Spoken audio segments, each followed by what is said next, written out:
Is the Islamic faith a threat to our nation? Well, one woman says she knows Muslims living here in America who are intent on changing our political and religious beliefs to those of the Quran.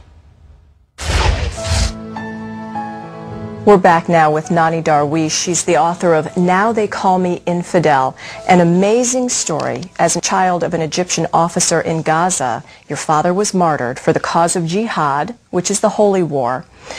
Now, what was so fascinating to me is after that time you ended up in a Catholic school as opposed to the teaching that you had growing up. How did that happen and how did that change your life? My mom wanted to give us good British education, and at that time the British had just left Egypt, but still some of the schools that they established in Egypt existed. So I was taught by British nuns, and I saw an aspect of Christianity that was very different from the way I was taught. It was more peaceful, there was more love, there was more tolerance, compassion. What had you been taught up until that point, and what are the Islamic schools teaching young kids? There's cursing of the infidels and cursing of the Jews almost all the time at the end of the sermon. May God destroy the infidels and the Jews, the enemies of God.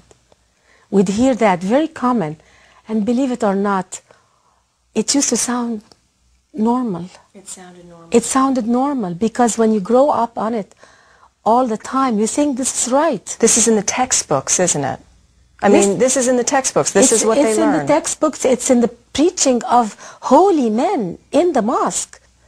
There is something every American must understand, after 9/11 especially, that there is nothing that America has or has not done that causes terrorism.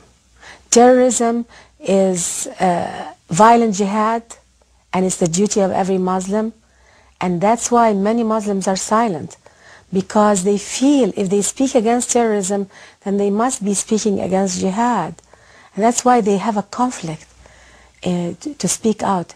And that's why Americans should never doubt their own value system or their own country or their even own foreign policy. Well, you make a good point, too, because after 9/11 and after some of the horrible things that we've seen on the news with the killing of Daniel Pearl, the journalist, we think, is it something about us? Why do they hate us so much? Why are we this great enemy? And it really is just... No. It is, we have an open system and they have a closed system. Their existence here is the right to Islamize us. That's how they view us. They are here because they feel they want to Islamize us. And they give us no access into their country. Absolutely. They consider non-Muslims as filth on their land. It's called negas. And that's why when our soldiers, American soldiers, went to feed the hungry in Somalia, instead of being appreciated, these people were starving by their own government. Muslim against Muslim brutality. And America was in Somalia not because they want to occupy Somalia, they wanted to feed the hungry. And what did we get for this? We didn't get a thank you from the Muslim world or from the Arab street, but our soldiers were dragged and tortured and killed. What led you from the Islamic faith then to the Christian faith? It was a long journey. It wasn't easy because we grew up on shaming. In the Arab world, it's a culture of pride and shame. So we could not even think of even opening a Bible or looking at any other word other than the Quran. So when I moved to the United States, I suddenly discovered that most of what I learned were propaganda. I befriended Christians and Jews, and when I was among my Christians and Jewish friends, I always heard the word shalom, compassion, forgiveness, love. But that was total contrast from what I grew up with. When I was among my Muslim friends, even in America, we would hear things like, even if Israel, it takes us 100 years, we still want to destroy it. We're in America to spread Islam. Well, let's talk about that too, because we hear about the the Muslim mosques in America and think, no big deal, it's just practicing religion, but it really is a breeding ground for terrorism, isn't it? It's true.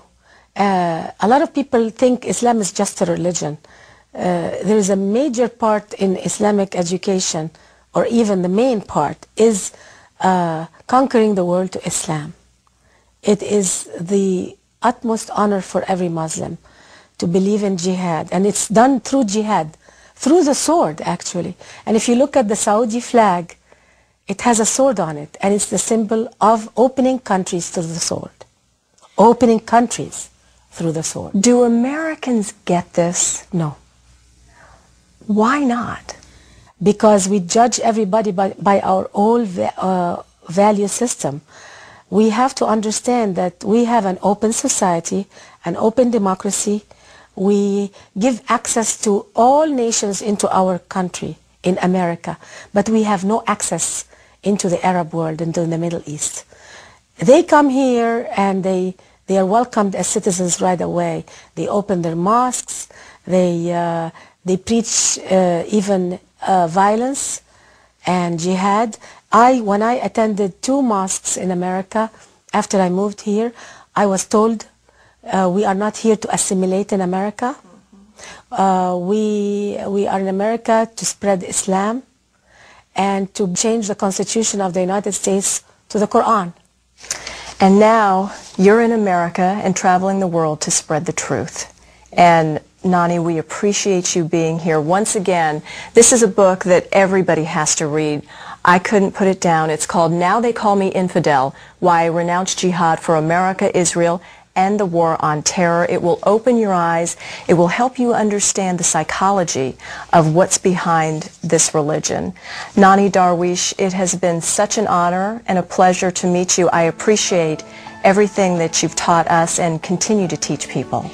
My pleasure. It's my duty, because I am so appreciative of America, of the Christian people, the Judeo-Christian culture, and I'm proud to be part of it. And that's why they call you infidel. That's why they call me infidel. Thank you, Nonie. Thank you very much.